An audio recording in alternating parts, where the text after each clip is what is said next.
tsy maintsy iainanao sy velomanao ifanambinana eo afarakely aho fa ny mitsanga miemotra tompoko onan'le fanambinana mety homen'androanitra olo-kafa indray rehefa mitsanga miemotra ianao fa rehefa nandehanao zany amin'ny fataon'Andriamanitra dia tadidio ty andininy fafito amin'ny obolona faharoa hoe izy mitahiry fanambinana ho amin'ny mahitsy sady ampingana izay mandeha tsy misy tsiny. Josefy io tsy nisy tsiny fa nigatra. Indray manko tsy mitratra ny olona migadra dretra dia olona nanao ratsy fa tena misy ny olona tsy nanao ratsy fa migadra. Mahita Andriamanitra mahita ny mahitsy dia mitahiry fankiteny ka dia mitandrina ny lalan'ny fahamarinana izy ary dia ho fantatrao ny fahamarinana. Tombotsoa io voatra mbombalaza zao dimy mbola ampahany santionany amin'ny fitahiana men'Andriamanitra na mbombalaza zao hitantsika zao fa raha zao mbola tantianreo ambara aminao raha mbola mandroso ianao matsapa fanambinana ny tokantrano misy atsika any matsapa fanambinana tsika dia io aminao herezo ny dianao fa tsy io ny plafond vao santion io bavy. Halleluja. Jerao nge ho resahako aminao zany dininy fafolo raha latsaka amponao ny fahendrena ary mamofananao ny fahalalana dia hiaro anao ny fisainana mazava ary ambina anao ny fahalalana ka hamonjy anao amin'ny lalany ratsy sy amin'ny lehilahy izay miteny fitaka. Le fahendrena men'Andriamanitra zany sady mamonjy anao io amin'ny lehilahy izay miteny fitaka. Zao manko rana bavy be ny voay mandehandeha ankehitriny eny an-tanety eny. Ny voay dia mipetraka anaty rano fa ankehitriny misy voay mandeha moto, misy voay mitondra fahendrena ihany. Amen. Misy voay tsy haitsony zany, misy voay kely, misy voay be izay mahafoy ny lalan'ny fahamarinana mba hizorany amin'ny lalan'ny fahamazinana. Dia izay faly anao ratsy sy finaritra amin'ny fitaky ny ratsy zany hoe misy zany karazan-dehilahy mahafoy ny lalan'ny fahamarinana izy mizotra ny lalan'ny fahamazinana, faly anao ratsy, finaritra amin'ny fitaky ny ratsy, dia izay melo-dalana sy manesia amin'ny alehany mba hiarovana antsika vehivavy amin'izany resaka lehilahy ratsy zany. Fahendrena ranabavy fatahorana an Jehova. Rehefa ianao matahotra na kely izay dia andeha ho any ampitan-dranomasina izy dia nao publication namany amin'ny Facebook zao publication an'ilay nama ilazany tsika any anany fa misy voay votsotra lasany. Grave koa ty misy voay votsotra lasany amin'ilay toerana ka ilay zalahy ty zany natao zalahy ty voay. Andininy enina ambin'ny folo indray ho antsika lehilahy koa tadidio fa misy koa ny vehivavy jejo. Andininy enina ambin'ny folo ary hamonjy anao amin'ny vehivavy jejo koa izany dia amin'ny vahiny janga izay mandrobo amin'ny teniny. Ny fahendrena zany rahalahy mamonjy antsika amin'ny vehivavy janga. Ohatr'izao ny tantaran'i Josefa teo. Satria ianao lehilahy mba te handeha mahitsy ihany raha sendra ny vehivavy jejo ianao sy vahiny janga raha tsy manam-pahendrena dia latsaka ianao ary mila mitandrina tsika lehilahy. Ozy hamonjy anao vehivavy jejo vehivavy jejo koa zany dia amin'ny vahiny janga izay mandrobo amin'ny teniny.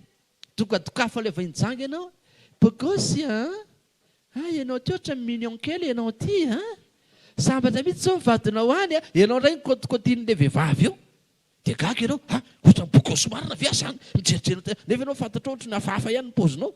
Vizy indray miteny hoe bogosy ilay volanao i bogosy teneniny io. Dia raha vao tsy manam-pahendrena ianao adino hatramin'ny ankizy, adino ny ankizy lehibe, adino ny ankizy kely. Gaga amin'izay ianao indrindrandrindra rehefa hoe mandeha mission ny lehilahy any misy tonga dia tsy miverina intsony tavela any satria sendra ny vehivavy jejo sy vahiny janga dia voadokadoka tany. Tena ianao ohatra ny tena bogosy mihitsy ary ianao manam-bola sao sy nefa ianao ary karaha maray volana ny any am-posta toa manam-bola ianao ary tsy manatahiry akorina kely dokadokafany eo farany goka amin'ny posinao. Vehivavy jejo vahiny janga mahay miresaka. Vadiny fahatanorany sy manadino ny fanekeny teo anaty an'Andriamanina. Fa ny tranony miletika eo amin'ny fahafatesana ary ny aleha makany amin'ny maty, tsy misy hafa miverina izay makany aminy na miazo amin'ny lalanainy. Andehananao amin'ny lalan'ny tsara fanahy sy hitandremana eo ny alehan'ny marina, fa ny olona mahitsy no onona amin'ny tany ary ny tsy mana-tsy ny ihany no sisa mitoetra ao, fa ny ratsy fanahy kosa ho fongorana amin'ny tany ary mivadika ngotana. Tadio tsara fa tsika lehilahy koa mila arovantsika. Ary zao rahalahy ambara aminao, rehefa ianao madio fitondran-tena dia ambinin'Andriamanitra na ny fitadiavanao. Tadidio zay. Fa rehefa ianao no maloto fitondran-tena ny vehivavy janga sy ny vehivavy jejy vahiny janga, zany ny alehanao potika hatramin'ny fidiram-bolanao. Iza nefa ny afaka miaro anao amin'izany? Ny fahendrena ihany. Ny fahendrena. Dia apetraka amintsika tovolahy, manana fahendrena amin'ny fiainana. Fa ny tsaratsara tsy lano izy le mpihira zay. Ary izy le hiran'ny aingana zay, antitra voabe ny tanora letsy ry dadazily. Antitra voabe ny tanora. Dia zao ny zavatra apetraka amintsika lehilahy. Ny fahendrena io dia fatahorana an'Andriamanitra. Any amin'ny tsisy mahita any ianao, fantaro hoe Jehova mahita anao mandrakariva. Dia mandehana amin'ny fahitsiana amin'ny fiainana. Mandehana amin'ny fahitsiana.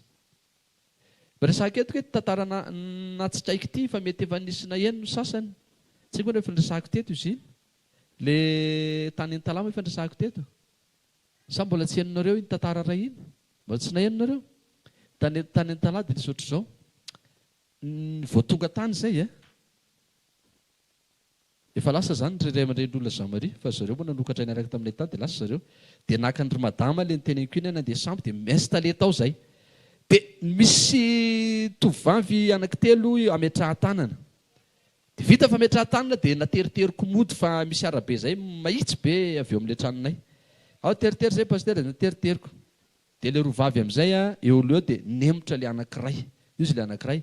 Zaho mba resaka kely zavatra amin'ny pasteur aloha. Inao resahanao ranabavy. Zaho ozy pasteur mba amiazaza raiky aminao koa za rô. Amiazaza raiky za. Dia za zany tsy tonga dia tsy tonga zany dia name ina misy ty pake anazy. Fa ndresahako izy. Zao aroa ranabavy. Raha ohatra zany ka ianao zany mahazo zaza ray avy amiko tokoa ianao.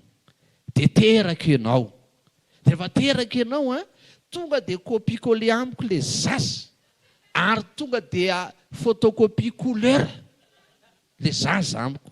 Dia rehefa mandeha amin'ny vavaka tsika zany dia le zaza mandehandeha eo amin'ny lalantsara eo dia za mitory-tena ohatran'izao zany. Dia hitan'ny olona hoe tena mitovy be amin'ny pasteur io zaza io. Dia mba inona ho amin'ny mba eritreretinao amin'izany dia inona ataony? Ravoravo za.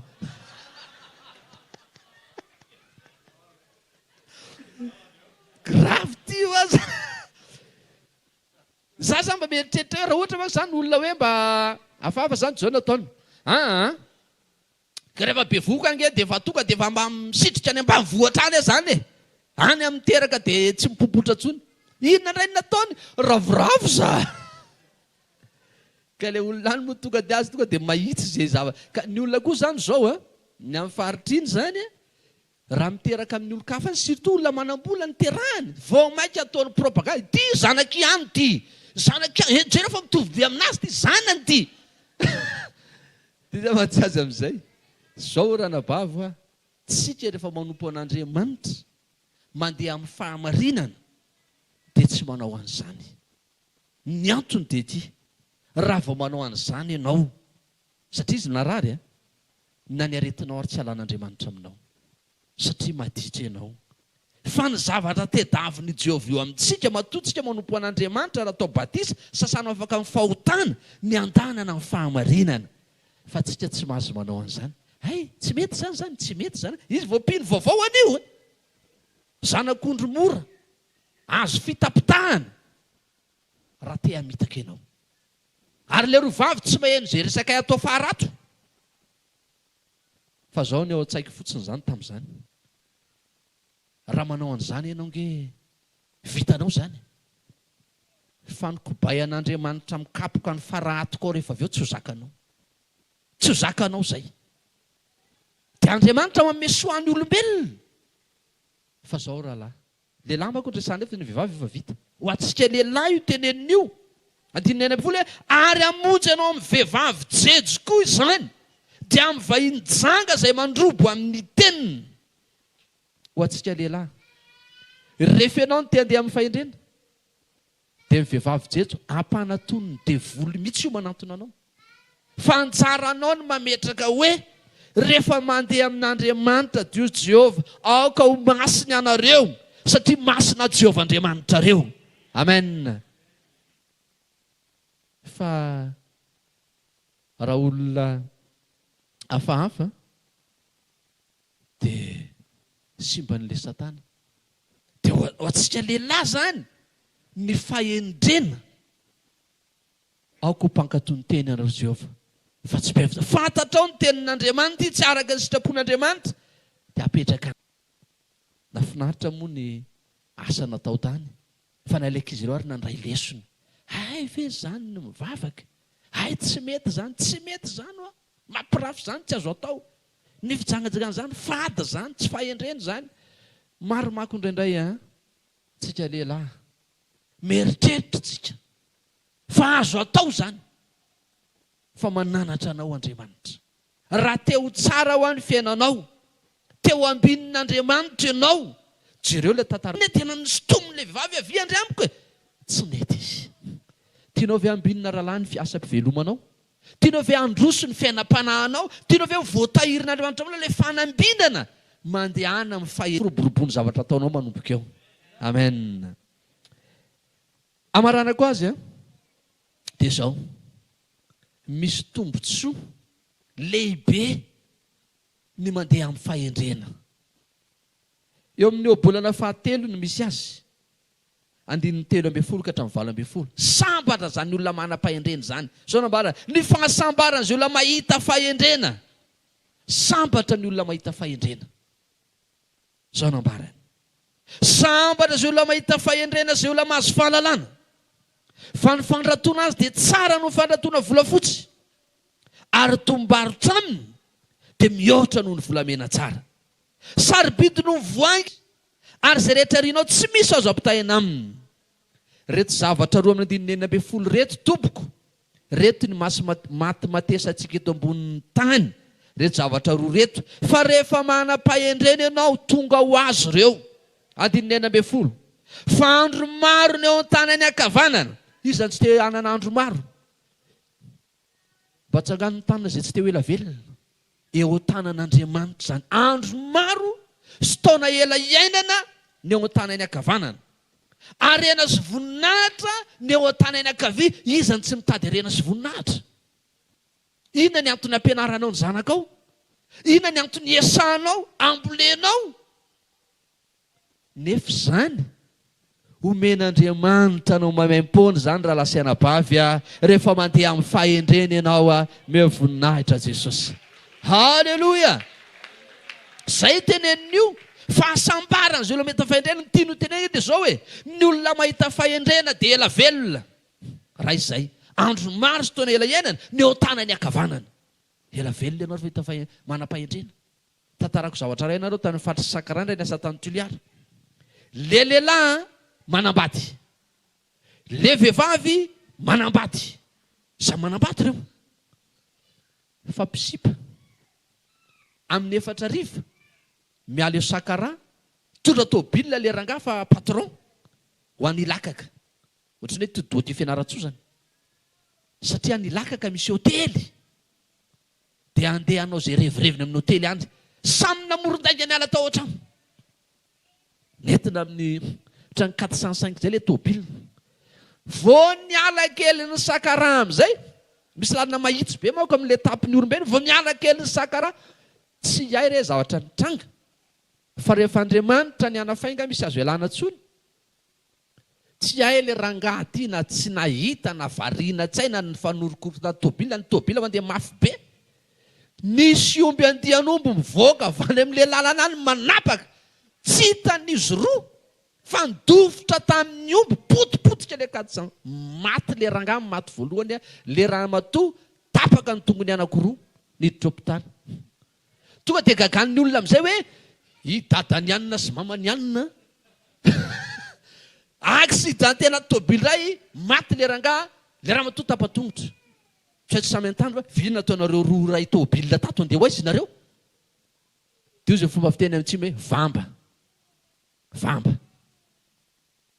azo ve le andro maro sy taona ela iainana tsy azo zany hoe rehefa ny olona ny gegy na adala foy andro iainana zay teo ela velona rehetrarehetra aoka ho pakatony teny ianareo manana fahendrena tsy ela velona ny olona mandeha miditra ambara aminao tsy ela velona zany misy irany Laurent Rakotomonsy zao le tonikira hoe tsy mbola nisy maditra nahazo meday fa raha tsy maty nanenina mandrakizay tsy mbola nisy maditra nahazo meday mijerenao amin'izay olimpika hoe ty dia nahazo meday volamena ny ditra mbola tsisy zany re olona ary tsisy fanjakana dia anome volamena anao hoe ty meday volamena ny ditra zany misy le zalahy zay ao fonjany tsefa ao rehefa mampivavaka eny zay dia zao ny ataony nanenenana letsy ny ditra teneny amin'le zalahy sasany leloha manenenana ny ditra fa ahoana za zao izy izy a tsy haiko à l'âge de tsy haiko 25 ans nomboka ny gatra efa 90 taona mahery aho izy izy mbola ato ary tsy miala ato raha tsy maty fa naditra nanenenana ny ditra tsika mpivavaka koa ndray te anaraka fanao zao tontolo zao amin'ny ditra ny zao tontolo zao efa voary ambara amintsika manenina tongotra matanana dia tsika vato anatiny dia hitsapatsapa ditra ihany koa mananatra tsika fiangonana e raha tianao ny anana andro iainana anana taona maro iainana mandehana amin'ny fahendrena raha teo ela velona fa andro maro ny eo tany any ankavanana arena sy finaritra ny eo tany ny ankavia lalana mahafinaritra ny lalany ary fiadanana no alehany azonaina zay rehetra mifikitra amin'izy azy rehetra mitana azy ny atao hoe sambatra zay mitana fahendrena sambatra ianao raha lasy anabavy dia toizo ny fankatoavana ny tenin'Andriamanitra amen toizantsika ny tenin'Andriamanitra ao anatiny aloha hevitra foana hoe aoka ho pakatony teny ianareo ato amin'ny Luka 9:10 zavady misy tantaran'le mpanan-karena sy Lazarosy maty le mpanan-karena maty Lazarosy zay le tantara tsy resantsika io lavabe io fa teny frazy ray fotsiny resantsika amin'io ery amin'ny andininy fa 7:20 Luka 9:20 fa hoy Abrahama taminy manana Mosesy sy ny mpaminany izy aoka hiaino ireo izy ny olona mieritreritra fa rehefa misy olona avy any amin'ny maty izy mifo mitsangana dia mitantara ety ambonin'ny tany hoe za efa nahitany Jesosy za efa maty dia mitsangana dia ino izy tsy zay ny prinsipa'Andriamanitra fa ozy ny tenin'ny Abrahama eto manana Mosesy sy ny mpaminany aoka hiaino ireo izy nidika zany dia zao misy mpanompon'Andriamanitra be da be ety ambonin'ny tany eno ireo fa tsy ny avy any amin'ny maty no enonao zay nidika ny mesazy io tsy diratsika le resaka lavabe hoe ninana anipy le rangaha le manan-karena Lazarosy ferena tsy zay ny tena tiany Jesosy ambara fa afatra foy ny tena feny io dia zao hoe mila miaino any Mosesy sy ny mpaminany ozy satria manana rahalahy enina hono le rangaha io mbola enina mirary fa mbola misy rahalahy dimy ozy velona mba hafary reo izy le mpanana sao dia tonga ty amin'ny afo be zay zany le hevitra tiana ambaratsotra dia izy Abrahama tia na isy hitsangana maty ozy rehefa tsy haino an'ry Mosesy sy ny mpaminany izy dia tsy miaino mitoy zany ary le afatra hoe fa inona loatra kay ny asarobidiny fankatoavana re olona tamin'le tapany voalohany fahendrena fotsiny resahana fa amin'ny tapany faharotoy iresakintsika hoe enoy ny irako Jehova fa tsy zay avy any amin'ny maty. Fa matoa Andriamanitra zany mametraka hoe manana mosesy sy mimpaminana izy, aoka hiaino ireo izy. Dikan'izany anisan'ny zava-dehibe amin'Andriamanitra ny fankatoavana ny teny ato amin'ny soratra masina ambarany mpanompon'Andriamanitra. Donc antsika jery zavatra kely, inona moa no zavatra mitakian'Andriamanitra voalohany asesitsika ty amin'ny tantaran'ny zanaka Israely. Inona kay nitakian'Andriamanitra tamin'ny zanaka Israely raha navoaka avy tany amin'ny tany Egypte izy ireo? Exodosy 3:20. Zavatra tsotra no nangatahan'Andriamanitra. Exodosy 23:20. Ny niantohan'Andriamanitra iaro zanaka Israely saponina somatsara amin'ny tany Kanana. Ity zavatra zay nangatahan'Andriamanitra amin'ny Israely ity no mbola angatahan'Andriamanitra aminao androany, dia miantoka anao koa izy ho tonga any amin'ny fiainana mandrakizay ianao. Miantoka anao koa izy mba ho sambatra ianao. Miantoka anao koa izy mba ho ambinina ianao. Zao nambarany naran'i Jesosy. Indro za maniraka anjely alohanao hiaranao eny an-dalana sy hitondranao any amin'ny fitoerana izay namboariko, mitandrema eny an-treny ka miaino ny feony. Miaino ny inona ozy? Ny feony. Andriamanitra tsy niteny zavatra maro, misy teny nomeny, eno izy ny feony io anjely io. Dia toy izany, ary aza mampatezitra azy fa ny anarako nao aminy. Iza moa io anjely io? Io anjely io nitarika ny Israely tamin'izany. Fa amin'izao fotoana izao tsy hitanao io anjely io. Fa iza ny olona mitondra ny anaran'Andriamanitra, ny mpitory filazantsara. Mety ho pastery io, mety ho loholona io, mety ho evangelista io, mety ho presbytery io. Fa ny olona mitondra hafatra Andriamanitra teneny hoe ny anarako no ao aminy le mpanompon'Andriamanitra io. Misy tenin'Andriamanitra ho entin'ireo anao, dia aza mijery le olona mitory anao. Fa le anaran'Andriamanitra ho entiny no ataovy zava-dehibe, dia inoy ny feony. Tsoena kelikely izy fa ny anarako no aminy ozy. Fa raha iaino ny feony tokoa ianao ka anao zay rehetra lazaiko, jery tsara, miaino ny feon'le anjely. Fa kay tsy le anjely miteny fa zay lazain'Andriamanitra indray izy. Dikan'izany le zavatra lazain'le anjely kay Jehovah no mampiteny azy. Raha iaino ny feony tokoa ianao izy kay zay tsy lazaiko, dia ho fahavalon'ny fahavalonao sy rafin'ny fa andeha alohanao ny anjely ka hitondranao any amin'ny Amorita, ny Etita, ny Perizita, ny Kananita sy ny Hivita ary ny Jebosita, ary ho fongorako ireny. Afatra tamin'ny zanaka Israely io, mbola mipetraka io hatramin'ny androany raha lasenabavy.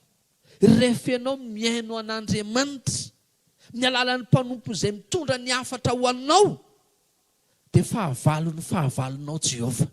Tsika ireo manam-pahavalo daholo, atahorantsika ny fahavalontsika, fa tianao ianao andresy, enoy ny feo an'i Jehovah. Dia toy izany, aza mikohaka eo anatrehan'Andriamanitra ireny ianao, na manompo azy, na manao araka ny ataony, fa aringano tokoa izy, ary toitorotsaka baty sampony. 5:20. Fa manompo an'i Jehovah Andriamanitra reo, fa hitany haninao sy ny raninao izy, ary esoroko aminao ny aretina. Le fiainonan'le feon'Andriamanitra zany hitarika anao amin'inona? Fanompona an'Andriamanitra. Dia rehefa manompo an'i Jehovah ianao izy, esoroko aminao amin'izay ny aretina. Tahiko izy ny haninao sy ny rano sotroinao, dia miala aminao ny aretina. Tsara ny ty Andriamanitra ty raha lasenabavy. Dao tsika tehaka mafy ho azy fa tena tsara ty Andriamanitra ty. Esoroko aminao ny aretina. Be ny aretina amin'izao vaninandro zao fa esorin'Andriamanitra aminao io. Dia toy izany, tsisy afa-jazana ho momba eo amin'ny taninao, ho tanterahako ny isan'ny andronao. Sambatra ianao raha manompo an'i Andriamanitra io.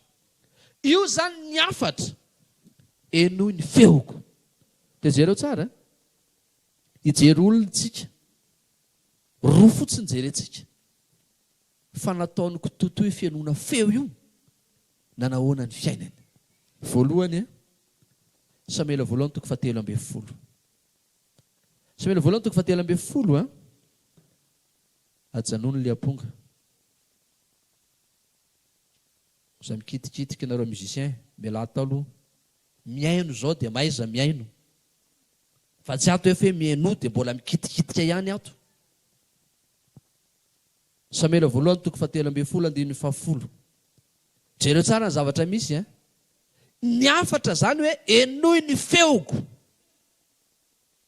dia tadio manomboka androany ity fa raha avy ianao mizatra tenen'i Jehova ity dia tsy enono hoe fa hovainao iny zavatra iny dia ity ny raisinao ity fafa mikio ianao dia jereo ke ty mpanjaka ty resantsika ty mpanjaka no soran'i Jehova tompoko Saoly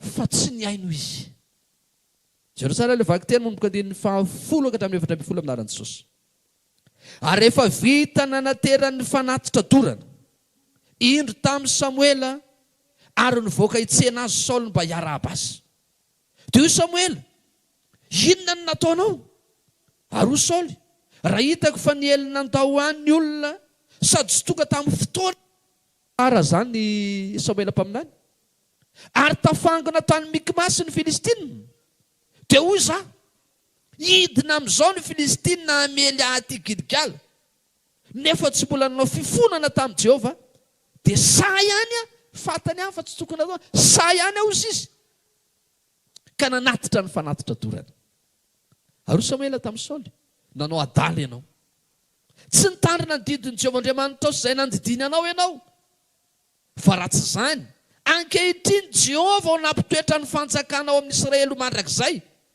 ka izao dia tsy aharitra ny fanjakanao Jehova efa nitady lehilahy ho azy araka ny fony ary izay no voatendrin'i Jehova ho anapaka ny olo satria tsy nitandrina izay nandidiny Jehova anao ianao mpanjaka io olona io fa tsy nainiaino izy fa tsy anjaran'ny mpanjaka no manao fanatitra fa ny mpaminany sy mpisorona nataony satria natahotra ozy izy dia sa ihany nanao fanatitra tsy fankatoavana io tsy fienoana io ianao ozy tara te hanymetsiny andro Samuela izy ianao ozy tara ny andro 7 andro raha maha olombelona mara amintsika lozika zany hoe raha mba niandry adiny ray zany dia ohatrany hoe diso sangery Samuela niandry anao 7 jours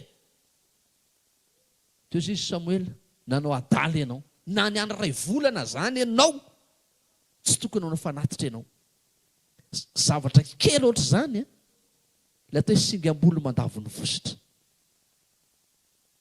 tsy aharitra ny fanjakana ozy Samuela toy ihany le tantara Samuela voalohany toko 2 9 dia Samuela tamin'ny Saoly aoko izay fa ambarako aminao izay lazain'i Jehova tamiko alina ary ozy taminy ambarao ary dia Samuela na dia naverinao kely aza ny tenanao mo tsy tonga alohan'ny firenen'i Israely va ary Jehova nanositra anao mpanjakan'i Israely ary Jehova naniraka anao ka nanao hoe mandehana karingana avokoa ny Amalekita mpanota ary miadia amin'ny ambara-parindrany ka hoany ianao tsy niain'ny feon'i Jehova ka nanao ankazakazaka tamin'ny babo ka nanao izay ratsy eo mason'i Jehova fa ho Saoly tamin'ny Samuela efa niain'ny feon'i Jehova ihany ka nandeha tamin'izay nanirahan'i Jehova ary nitondra ny agaga mpanjaka ny Amalekita sady nandringana ny Amalekita rehetra nefa nangalan'ny olona ny ondry amanosy ny omby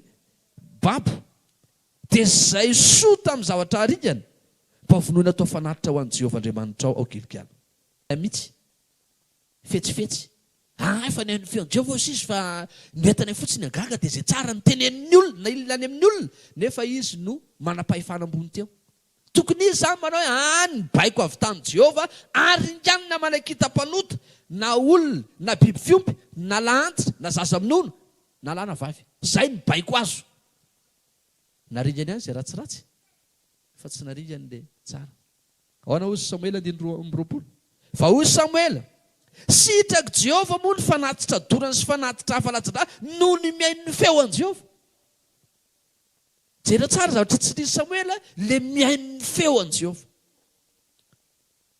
tia Samuela tenenina tsy misy dikany mandroatra reo biby matavy no entinao reo fa ny zavatra important amin'i Jehova ny miaino ny feony zay ve ny nandidiny anao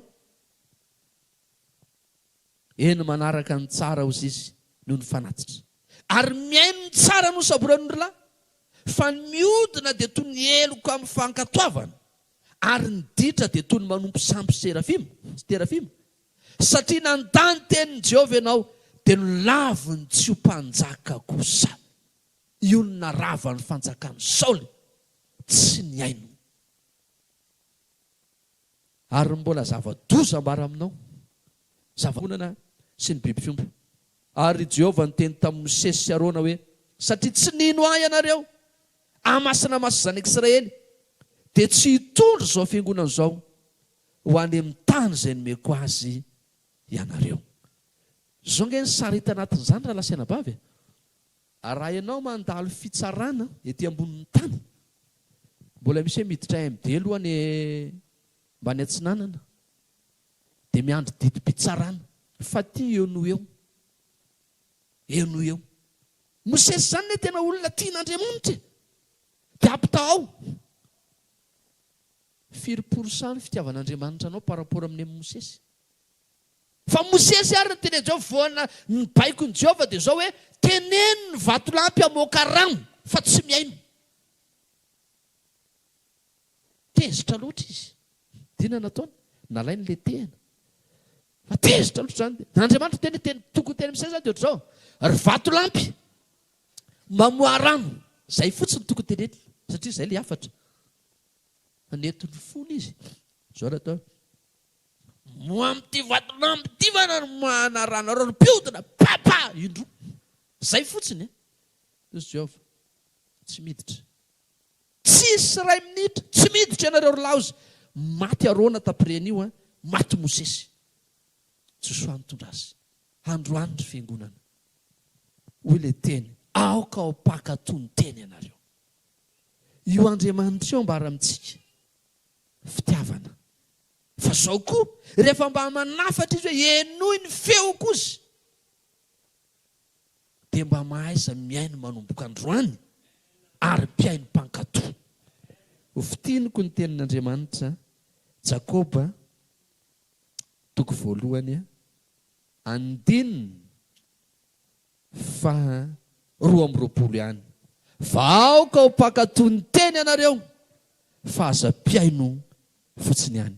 Ho an'Andriamanitra ny voninahitra ho amin'ny tsiraitra fahasafietany hatramin'izao ka mandrakizay tsangantsika hivavaka saotra ny tompo. Aoka ho mpankatoy ny teny ianao manomboka androany. Hivavaka tsika. Sandrato ny vavaka ao.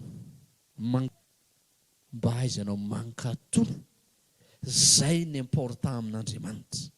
Ianao mankatoy anazy miaino ny feony. Vavaka tsika. Jehovah Andriamanitra ray eo. Misaotra anao zay ny amin'ny teny mamy nomenao anay. Maro tompo ny zavatra voasoratra amin'ny Baiboly. Fa ny zavatra angatanao sy fanajananao zany. Jehovah, mpanompon'Andriamanitra vitsivitsy ndresahana teto.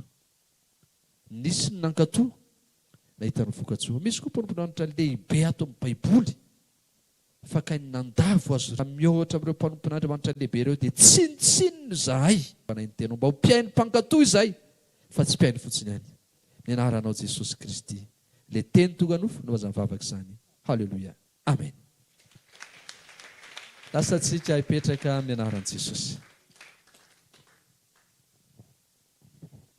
Ia, isoratsika ndray ray aman-dreny pasteur nanaiky nataon'Andriamanitra fitaovana teto amin'izao fiangonana izao. Marika fisoratsika azy dia desy mbola tiaka mafy satria nisy fampianarana tao, nisy fampaherezana tao azotsika fanateratsika ny ampafolo-karena dia misy afatra kely hoentin'ireo ray aman-dreny eto amin'ny paroasy izany dia metsika azy avy hatrany ny fitenenana.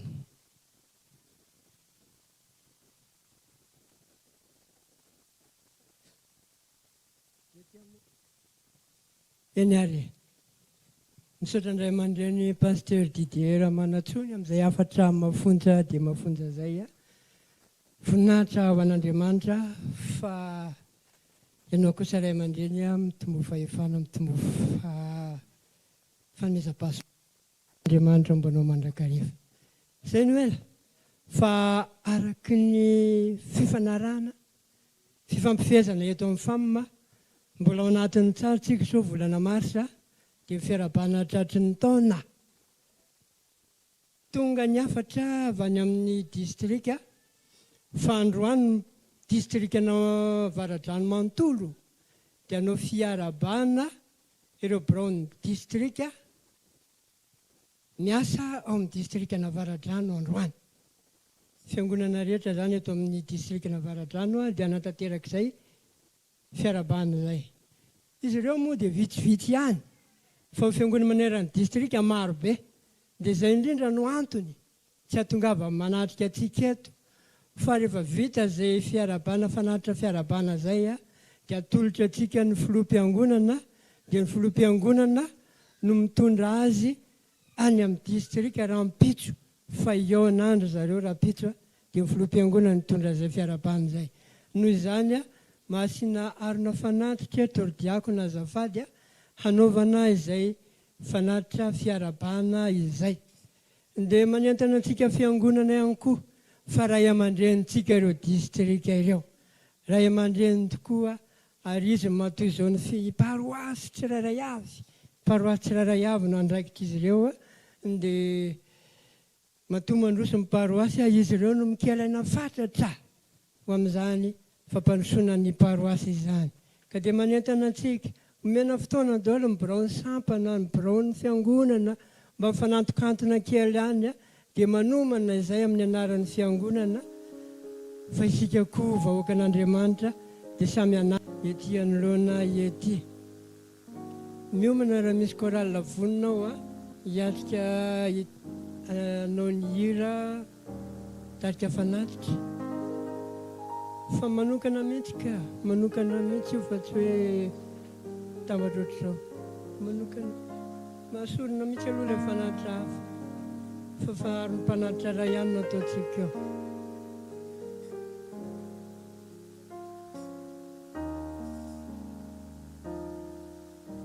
Misy chorale afaka hiakatra anankiray imakomana kely izy vonona ve ray aman-dreny nareo mihitsy no ampandrosoana voalohany. Misy hira anankiray ao tolotra ray aman-dreny olona Samuel sy ny zanany dia aorinan'io zany dia ampandrosoantsika ny Coralie Canto Petit miaraka amin'ny ray aman-drenany anolotra hira anankiray amin'izao fanokafana fadio amin'ny roapolo taona ny famboalaza izao. Le tehaka kosa raha misy olana ara teknika tehaka mafy ho an'i Jesosy.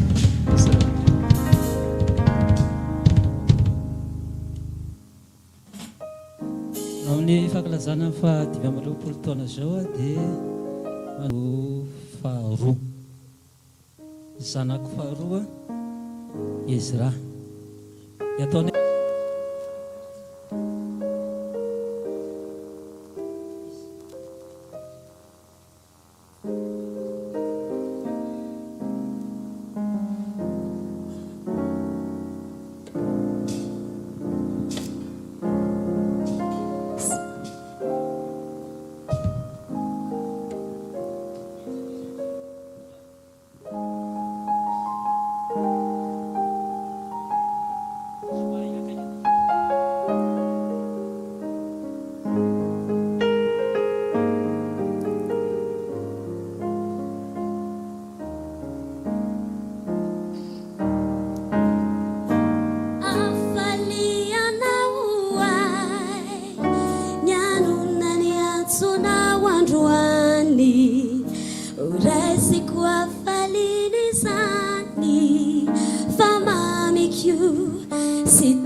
Fatima na tuku yanao, tapako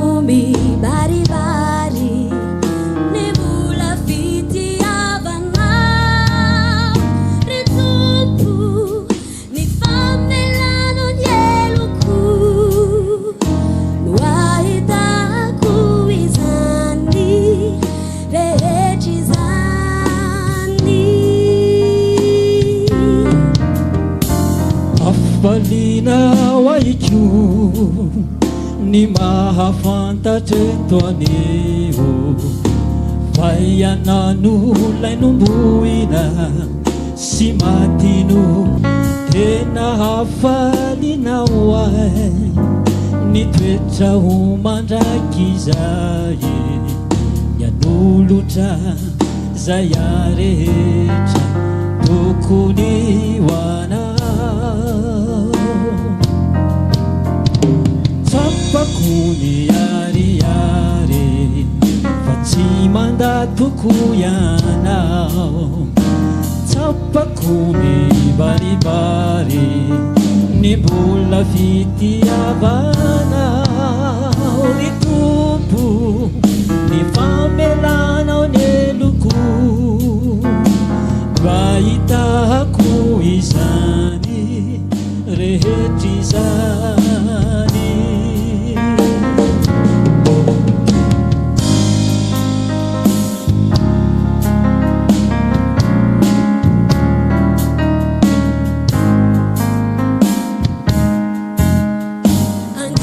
Mihoatra lavitra no ny hafaliako rehetra ny fandrenesako ny teolotra itoerako raha tonga izay alako ety fantatro miariary fa tsy mandatoko ianao tsapako ny baribary ny mbola fitiavanao ny tompo ahitako rehetra izany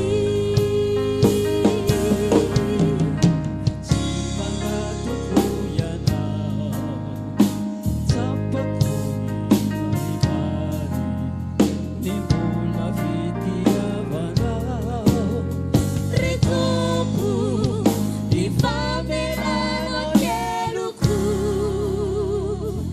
no ahitako izany rehetra izany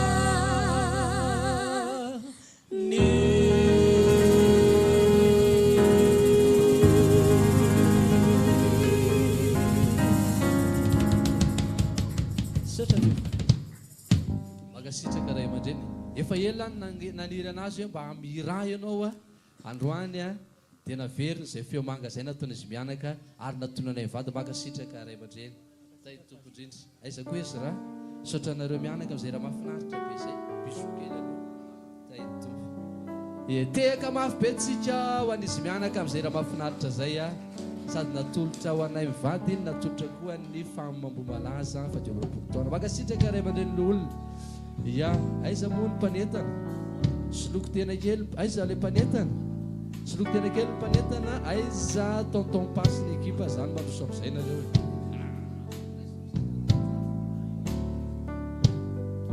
ya ampandrosotsika ny kantoko tia ao anatin'izao fanaterana ny fanatitra izao a ihany koa zany aoriana zao dia efa atao avelatra indray a ny ampafolo-karena sy ny fanatitra samy hafa zany a ao anatin'izay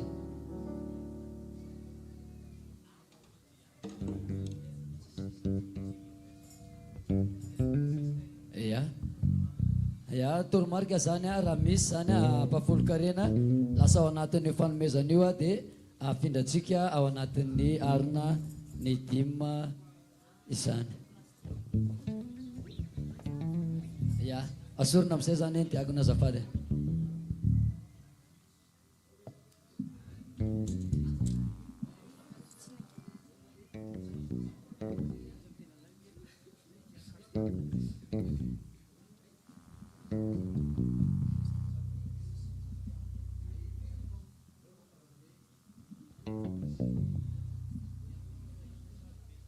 ya reo zany a no fanatitra ataotsika samy hafa amin'ny ty fanaraky ty a ezaka zava-maneno zany a mbola eo ihany a dia nampafolo-karena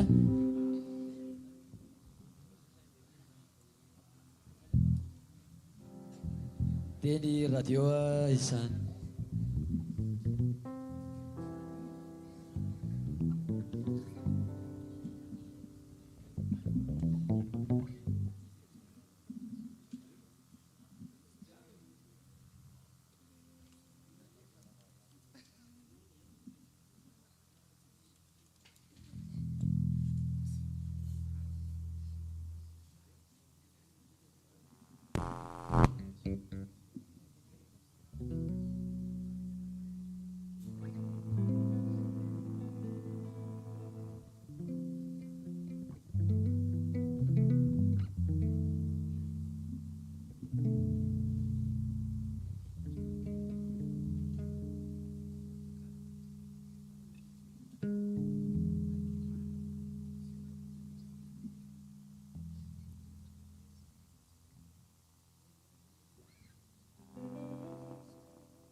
ia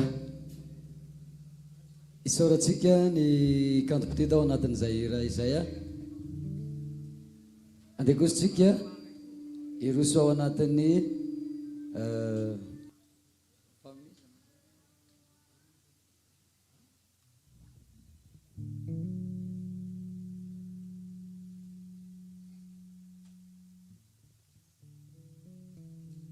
président somary aroso kely io atao malolo kely ery Anananarivo mantsalaza tery kely eto ka sitraka mpanentana sa fidinao zao sitraka amin'ny zavatra maromaro satria fifaliana nge mihitsiny mivaoaka an'Andriamanitra maneran-tany tsy ny ambony malaza rereny ka rariny be loatra raha ohatra hoe tena valiana amin'ny sakafo aranofo tsy zakanao hoenjana l izy io ahita ianao zay dia eto moa zany mbola mena fitenenana ny avao amin'ny fa ny amin'iza moa le nisy an'le noty iny régionaly anty pasteur reriany natsoko izao zany ny zavatra misy eto antony famezan-dalana ho an'ny braon fiangonana fa mambomalaza ho aminareo aneny fahasoavana amin'Andriamanitra raintsika sy Jesosy Kristy fiangonana fa inona fa 500 taona ny pira Jehova ihany koa izany androany zany sabata fa 5 aplikate zany dia aplikate zany dia tena laza mivoaka ny rery zalahy atsovy aloha le ankohona no ato nge ohatra misy lina be te hita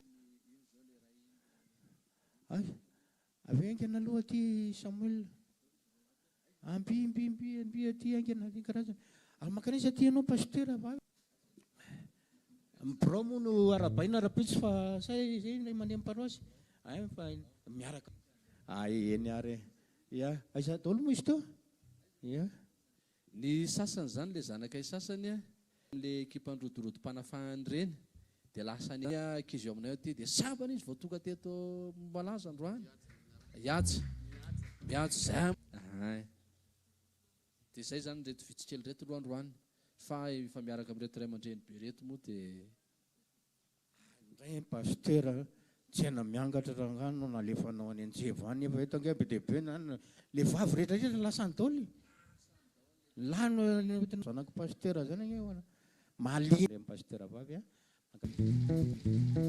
misy zavatra diny kely foana sy ny karazany indro kely anefa na indro kely nalizana l'olona rakotiny ravelo Michel fa fonenantsoa régional Miarinarivo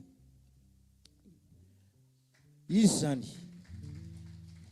filohan'ny fiangonana fama satria zay mbosoratra eto za tsy namorona fa hoe Betsinana gane loatsangany ianao dia faly mafantatra atsika any dia faly mandray atsika ihany koa zany ampifaliana tokoa mivonahitra ampatsaka diraka avaty amin'ny régional Antananarivo anatanteraka ireto asa manaraka reto fa mangina fiangonana dia ezaka fitiny mba voizina kosa rehefa vita ny teniny dia mena anazy ny fitenenana dia rehefa vita zay zavatra ambaran'izay dia menany ray aman-dreny avao amin'ny régional misy noty tsara ampahafantatompo anatin'izay anazy ary ko samba no antenanay avy any amin'ny régional Miarinarivo any koa tonga teto amin'ity fiangonana mbo malazy ity iteka mafy voninahitra ny tompo anatin'izay alleluia hoe tsara ny fiangonana araka nainonay ny lazany moa zany dia malaza fitahiny zany mbo malaza zany dia mba nanantona ihany koa zany zay satria misy ezaka fanorena ataonay fiangonana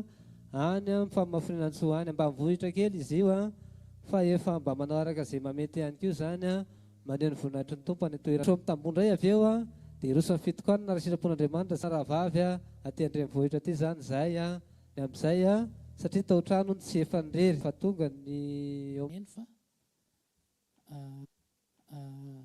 aloha mba raisina amin'ny fahanginana mihitsy zany izy ity satria zavatra mivoaka vao amin'ny fitondram-piangonana iarabantsika amin'ny anaran'i Jesosy dia manonona ny fiadanan'ny tompo amintsika tsirairay avy fiadanana ny ho aminao ny tompo amintsika tsirairay avy fiadanana ho amin'ny ankonanao fiadanana ho amin'izay anananao rehetra voninahitra kosa ho an'ny avo indrindra ataovy mafy mitehaka ho an'Andriamanitra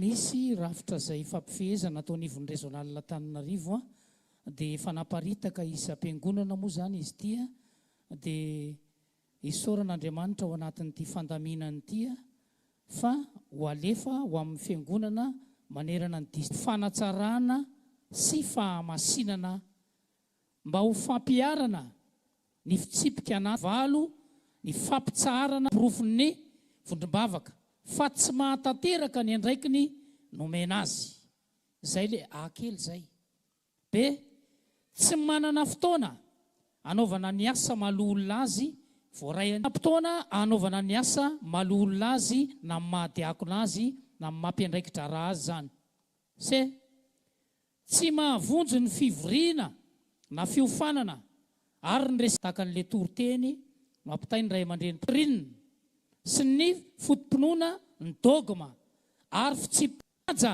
ny rafim-pitantanana organigramme na ny sata statut na fitsipika anatiny règlement intérieur ato anatin'ny fam raha maso zany ny mpanao fampianarana fahafa rehetrarehetra ny SMM rehetrarehetra efa miara-miasa ny distrika sy ny fiangonana rehetra mpanetana manomboko izao koa zany ny mpanetana tokony manana an'izay mba hijoron'ny fahamasina ny fiangonana ny mpandray anjara asa fisoronana rehetra ny olona ny diakona ny MP5 mpanamarim-bola mpamaram-bavaka mpampianatra sekoly sabata sekoly piblika fototra izay milaza ny raharaha rehetra ireo avy no mahakasika izany izay tsy mahazo miatrika ny mipilipitra ratsy voavay ny olana tsy afaka manatrika pilipitra mihitsy zany na mpanetana na diakona na loolona na MP5 rehefa tsy voava reo olana rehetrarehetra reo dia tsy afaka miakatra eto amin'ny pilipitra olona manao tokantrano maso rehetra zay le lazaiko teo olona manodikodim-bola ny fiangonana ny olona manao fampianarana mifanohitra ny zay fampianarana nampianaran'ny ray aman-dreny pasteur Maïolina zay filohan'ny fam maneran-tany dia nasiany teboka ny SMM rehetra dia mametraka ny veloma mahafinaritra ho amin'ny fiangonana amen dia misy manantena fa izay SMM izay dia manomboka hatrany amin'ny vondrom-bavaka dia fongorony izay satria manohatra ny fampianarana sy hoentin'ny ray aman-dreny pasteur Maïolina sy ny rafitra amin'ny fe amin'ny fam voninahitra ho an'ny avo-indrindra raha ho akasitrahantsika izany dia hitehaka mafitsika ho an'Andriamanitra izany makasitraka tomboka lahy makatelona tompoko vavy ray aman-dreny pasteur menanao ny fitenenana soratsika l'olona Bruno zay avao amin'ny provinal Tananarivo amin'izay filazana izay dia zavatra petraka zany ho antsika fiangonana sy paroasy dia arahantsika tsara iny satria Andriamanitra dia mila fahamasinana amin'ny fanompona azy dia zay manana tokantrano tsy regle dia regleo aingana ny tokantranontsika mba ho ara-dalàna ny tokantrano tsy tokantrano maso le tsy tokantrano maso dia zao hoe vita tsara ny fangataham-bady tany amin'ny ray aman-dreny ajaina ny ray aman-dreny dia avy eo amin'ny soratra ara-panjakana satria tadidio fa ny omby ary manana boky misoratra amin'ny olona ny tany misoratra amin'ny olona ny trano misoratra amin'ny olona dia jereo i motonao io fa misoratra amin'ny olona io aminao fiara misoratra aminao zay vao anao dia ny vadinao ve tianao tsy sorata aza gaga raha lasan'ny olona ny vadinao tsy isy boky manamarina fa anao iziko mila soratana ny vady zay soram-panambadiana ny olon'Andriamanitra zay le aoka pakatony teny fa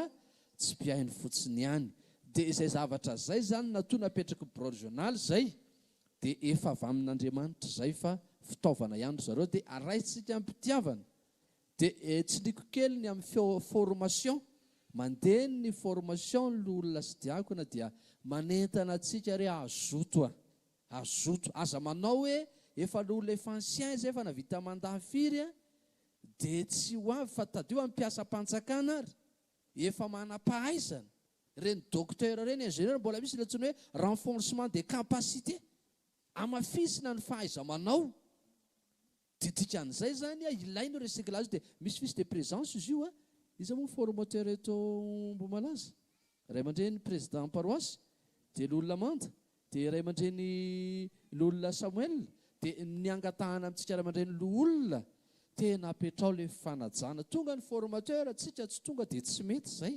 fa mila tongo tsika fa zao manko zavatra misy misy fotoana nisy vakiteny teo hoe afaka tsahatra ny olona tsy avonjany ireny dia ny olana nitomany tsika ary menimeny hoe zay veranga dia natsahatra nefany tonga zao le noty zany mbola fitiava zay vonjeo fa io le asan'Andriamanitra io. Tany Antoliary tamin'izany tany dia nisy olona tsy nivavaka roa taona dia nampiasaina najanonay fa ohatrany hoe zay ny zava-doza hoe tena ratsy nampitsahatra an'le olona nefa noty nivoaka iny dia nenay moa zany noty le olona avy anao tsy mivavaka roa taona dia inona ntsony na mpiesy ary piesina tôbila tsy miasa roa taona tonga dia arafesina hatramin'ny moterany tonga dia mpanao fatapera mividy azy dia najanonay ka zay zany anisan'ny responsable eto amin'ny district Avaradrano noty navoakany régional io ny formateur anomeanay fiche de présence anareo dia aza gaga zany raha misy taratasy soniavinay any hoe reto olona reto mijanona tsy lo olona intsony sao dia fanometsiny ale pasteur Didier mihitsy rangany ratsy tsy zay ny ratsy fa Andriamanitra mihitsy te hanatsara ny fiangonana fa zao hoe 5 taona mbo malaza mino fa ho tonga dolodolo tsika fa olona matotra daholo raga zany tehaka mafy an Jesosy mirary soa antsika rehetrarehetra dia zao milohan'ny andraisana fitenenana ny solotena vao amin'ny national sy ray aman-dreny pasteur izay vahintsika eto ho ampandrosoky vetivety aloha ny anisan'ny mpahandro le mitoto mahafotsy mahandro mahamasaka filohan'ny 5 taona fiangonana Amboamalaza dia ray aman-dreny olona Samuel satria somary tara izy maraina raisitsika mpanajana tehaka mafy tsika an'Andriamanitra taontsika mafy ny tehaka ho an'i Jesosy oka aloha averina kely le tehaka fa manana olana ara-teknika mba tehaka mafy an'i Jesosy fa 5 taona Amboamalaza izy mako zany ny tena tompontrano raha fa 2 taona izy nanasantsika koa tongeto dia mba andray fitenenana izy loha sady arabantsika izy no amela beratra kely anatin'ny fotoana izay mampety azy fa 2 taona menao ray aman-dreny fitenenana sotra ny pasteur ialana tsiny tokoa araky ny teny pasteur hoe fahatarana kely tamin'ny maraina nisy antony manokana moa zany natara dia ialana tsiny indrindra ny rabantsika rehetra manana fiadanan'ny tompo amintsika natratra n'ity 5 taona ty ny marina zany dia ny tena tokoa no anisan'ny vinahitana ny fitsoroan'ny fiangonana Amboamalaza izany 5 taona lasa tokoa zay teny tsavatsava teny no ny fampiona zay sy pasteur Irjoserila dia ny fampiresaka hoe ahoana ny aty mifaritra Atsinanana ity dia nanapa-kevitra hoe andao atsangana ny fiangonana dia nataony antso teny amin'ny radio teny amin'ny filazana teny amin'ny tsavatsava itosy dia avril tena 5 taona zao mihitsy le izy satria ny zanako vavy no tsangam-batony fa 5 taona ihany koa satria teraka ny zanako vavy 11 mars 2000 dia ny avril no natsanganay ny fiangonana fa nanako zafikely zany zao ny zanako vavy voalohany iny dia tao amin'ny CEG ino moa Amboamalaza asa misy tongeto hoe tsika nivavaka voalohany tao tamin'izany fotoanandro zany mba tsangana kely tsika azafady zay eo zay nivavaka voalohany tao amin'izay toeran'izay reo zany izy ireo mbola misy tafaditsoratra amin'ny farany hatramin'izao dia miaraba tsika rehetra mbola miasitra hatramin'izao fa dia mafy zany 5 taona zany aretatra amin'ny farany tsika rehetrarehetra reo itsika zay mbola tian-dalana ihany koa zany amin'izao dia mirary atsika rehetra mba ho tratra ny 5 taona manaraka indray amen ia mazo toerana tompo ny tsy horesako lavabe ny tantara aloha fotoana efa foy na ny azakazaka ny fivezivezena ny nataon'ity fiangonana ity mandra-patonga azy eto amin'ity toerana ity dia ngamba any amin'ny ivon'ny fankalazana atsika miresaka lavabe an'izay fa androany fanokafana dia zay mahafanokafana azy zay dia sady nanao an'ilay fandraisana ny reto zava-maneno teonian'ny mpitendry ny mpanentana ny chorale sy ny sisa moa zany tsika fa isaorako be dehibe mamerina misaorana ho atsika rehetra zay tonga teto androany ny tompany amaly fitiatsika rehetra amen ny tompany hitatsika rehetra mba sambotratra ny ivon'ny fankalazantsika any amin'ny mois de septembre anakalazan'izay zavatra zay dia amin'izay fotoana zay manome toky anareo izay fa tena ataotsika tena mirefitra be mihitsy ny ivon'izany fankalazana izany tsy hoe latsa-danjany androany fa androany efa zava-dehibe ny zava-fotoana antsika androany koa dia morary atsika rehetrarehetra. Zay angamba ny azoko lazaina fa tsy io dia ho lava resaka tsony fa efa mifiry moa zao zinareo, efa amin'ny enina latsakadiny 4 zao a, donc zany a mila atsika tsy be resaka. Ampandroso atsika ny ray aman-dreny. Ay, mbola pasteur, ndahoro pasteur. Misaotra betsaka tompo. Teka mafitsika voninahitry ny tompo makasitraka président. Ampandrosotsika ampanajana ray aman-dreny pasteur lui zay anisan'ny vahiny manakaja mpanompon'Andriamanitra namaly zao fanasana zao a. Mandroso aty anoloana ray aman-dreny pasteur dia raha tsika mitehaka mafy izy voninahitry ny tompo a, dia anao fitenenana pasteur fa dia afaly zahay mandray anao a tonga eto zao fankalazana ny fahadiovam-roapolo taona amin'ny fiangonana apokalipsy Ambohimalaza zao. Anao fitenenana pasteur. Mety fe pasteur rehetra ihany ohatry ny le miambo ato zany ohatry ny voalohanteny dia mankasitraka misaotra betsaka nreto ray aman-dreny be isan'ambaratongany, ao ny avy any amin'ny nasionaly, ao ny regionaly, ao ny eto tanàna. Mety tsy ampy le tenenako azy fa tsy dia haiko loatra le ny district azafady. Dia misaotra ny pasteur ny amin'ny fanomezana fitenenana. Miarahaba ny fiangonana rehetra eto Ambohimalaza sy ny solitena manodidina avy any Ambohimankakely sy ny sisa, ny fiadanan'ny tompo tokoa ny eo amintsika mianakavy. Mijoro eto ny tenako a misolitena ny fiombonan'ny fiangonana eto Ambohimalaza. Misaotra ny amin'ny fanasana, ny fanasana ny minareo dia manambara fitiavana sy fahatsapana fa iray ihany ny fiangonana ao amin'ny Kristy. Misy ampahany moa amin'ny fiangonana sasany milaza anazy ho zokiny, dia ny sasany ataony zanjiny. Dia tsy haiko izay marina amin'ilay izy fa misy teny lehibe ny tanànanay anankiray teo aloha zay hoe lasa mpiarafesinareo izy Jesosy sady ampanabadianareo ny zokiny izy no ampanabadiana ny zandriny raha ho zarazaraina ohatr'izany ny fiangonana. Fa ny fiangonana dia iray ihany ka dia mankasitraka tsisy fiafahafana na nasa. Amin'izao fanokafana ny 2020 taona ny fiangonana apokalipsia eto Ambohimalaza izao. Mijoro eto teny tondra teny firarentsoafoy ho an'ny fiangonana 2020 taona. Izy le pasteur sa loholona le niteny teo hoe ny zanako teraka tamin'izany ozy izy efa ananako zafikely. Azo lazaina elaela vetivety ihany fa zavatra mahafinaritra zao hoe feno fahasoavana ny fiangonana eto Ambohimalaza.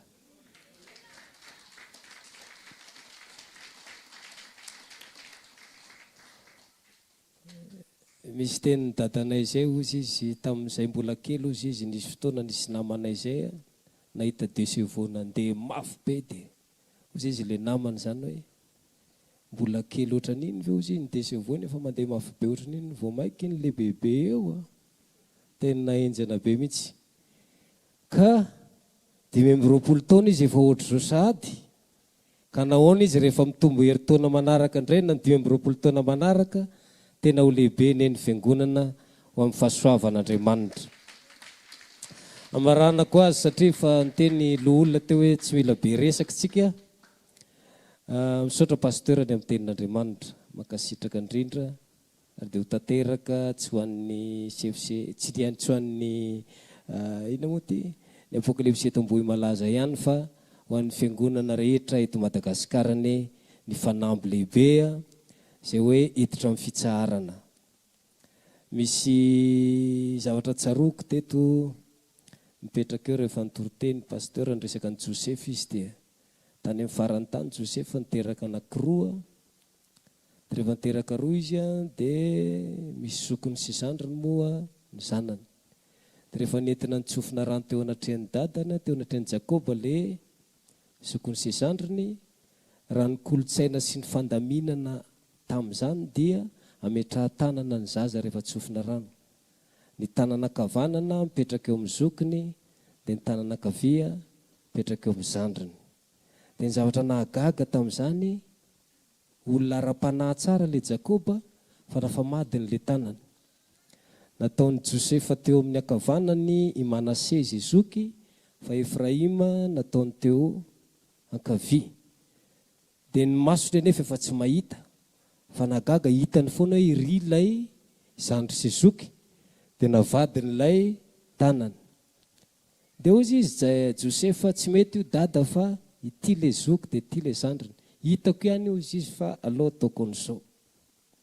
Ny tiako resahana dia izao.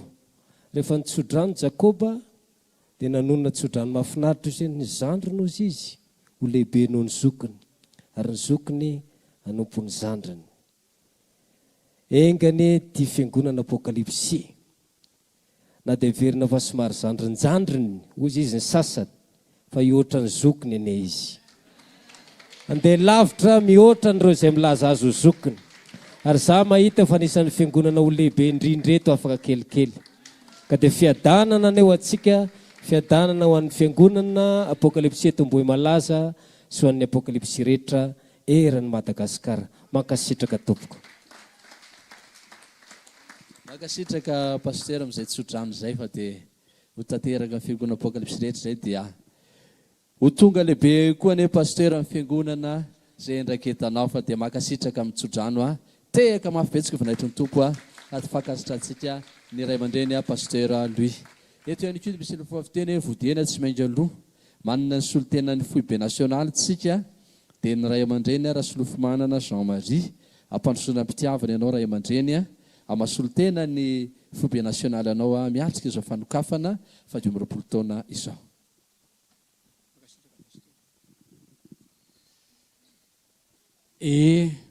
Ohatra mahasosotako ilay vodena zany. Fomba fiteny moa iny zany. Ny tena marina fohy kely. Isaorana amin'ny tompo ny amin'ny fahatraran'izao fiangonana Ambohimalaza izao ny 20 taona ny orenany, ary androany no hanao-kafantsika amin'ny fomba ofisialy izany fanamariana ny 20 taona izany. Voalohany teny dia isaorana amin'ny tompo ny tantanana ny fiangonana. Ary indrindra mampisaotra an'Andriamanitra satria dia mbola tao ireo angadina nanana sy vinahitana izay ray aman-dreny lehibe tamin'izany. Tamin'ny fotoan'andro izay tadidika mbola tao anatin'ny régional Antananarivo ny tena angamba raha tsy diso dia nahatsiary ilay tao amin'ny CEG tokoa pasteur. Ny pasteur Zotseri moa ny ndraikitra tatino ny avy eo tamin'ny voalohany ray aman-dreny Samuel. Ny tena avy amin'ny foibe nasionaly dia zavatra tsotra ihany. Ny fiainan'ny zanak'Andriamanitra dia fiainana mandroso hatrany. Amen. Ary ny fiainan'ny zanak'Andriamanitra dia tsy misy tapa-dalana. Tenenina hoe akaikin'izay hoe tsy misy tapa-dalana hoe.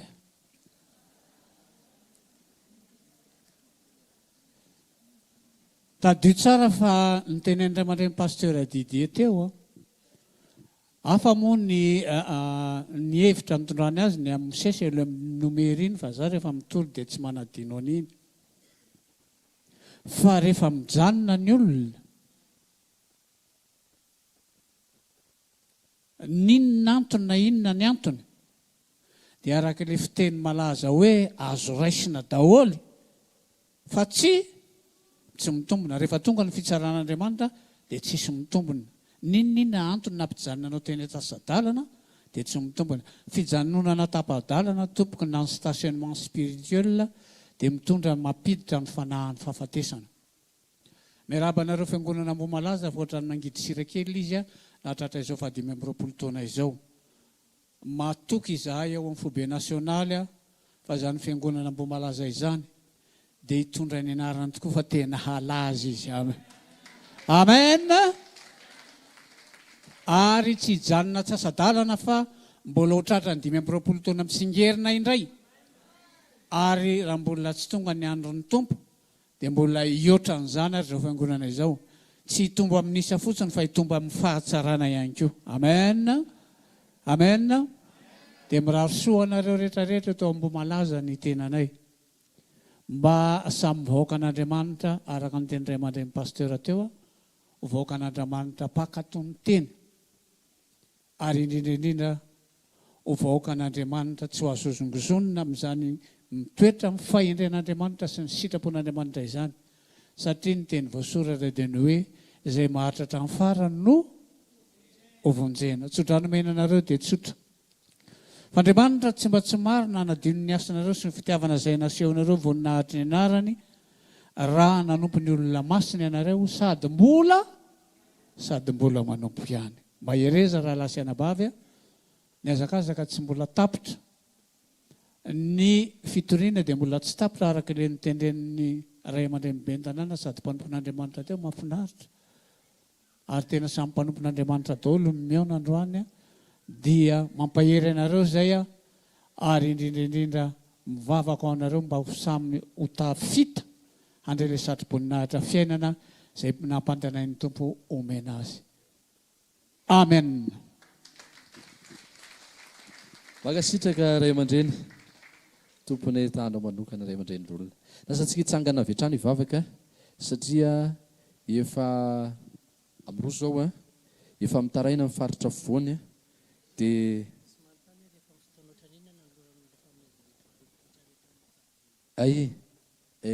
ingamy président malan'izay rehefa fotoana manao no nomezana ilay fanomezana valolo fa 2 taona fotoana marariva ve zany sa fotoana manahoana rariva rariva zany namezan'izay valopy fa 2 taona zay hivavaka tsika dia ry zareo komity mpanao fa 2 taona sy ny ray aman-dreny président fiangonana sy fiangonana Ambohimalaza zany ony dia fa mibitsibitsika hoe manasa antsika vahiny saina mba hiary sakafo ao misy trano fandraisam bahiny ao ambadika antefitrano ty dia tonga dia efa makantsika satria miazakazaka hono ny ora hivavaka tsika ary ray masonao misotranao zay tosatsakasadava ny fitompivavahana tapany maraina ho anao ny saotra ho anao ny dera nao ny aja sy finahitra mandrakizay hiala sasatra zay ao ny an'olo tena fifadikanina ianao iany nivavaka sandratry ny tsiraray avy ka malivavaka azy ireo eo ihany koa ny sakafo miaraka amin'reto ray aman-dreny sy vahiny saina rehetra ianao hitasy anamasina ny sakafo tory fahasalamana ao anay ary ianao hitany fiangonana manontolo indray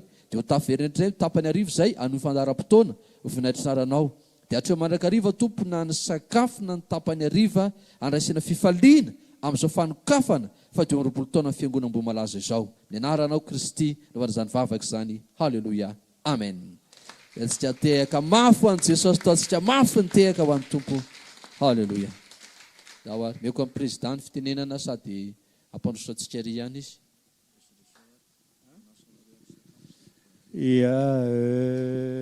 Izahay zany komity miandraikitra ny eto amin'ny fiangonana Ambohimalaza izay mankalaza tsika ny 20 taona ty dia manasa tsika mba hiditra ary iroso ary amin'ny efitrano voalaza teo iny iry izy ry amin'ny farany ry dia miditra tsika ao amin'ny efitrano carreau zany tsika trano fitaratra izy io dia mba ao tsika ny ara hifaly indray hiara higoka nyzay kely mbavatsirambina vavita ao zany rahantsika mifaly zay dia mankasitraka atsika tompoko mirosotsika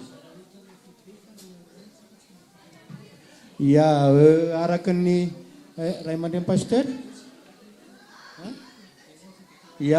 tonga dia déclareko zany le izy fa efa nahazo lalana ihany tany amin'ny Foibe tsika efa ndresaka tamin'ny SGN dia hoe mba tsy asiana mandevitra kely zany ny fampianarana ny boky apokalypsia amin'ity androany ity dia